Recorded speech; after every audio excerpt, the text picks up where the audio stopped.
আজকে সকালবেলা এসছি বর্ধমানের বৈচি গ্রামে। বৈদ্যপুর বলে একটা জায়গা আছে দাসপাড়া, সেখানে রাখাল রাজার মন্দিরে। এখানে মাঝে মাঝে আগেও এসছি বেশ কয়েকবার।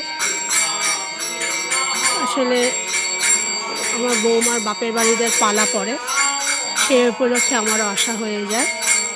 তার মাঝে 2 বছর আসিনি। আল্লাহ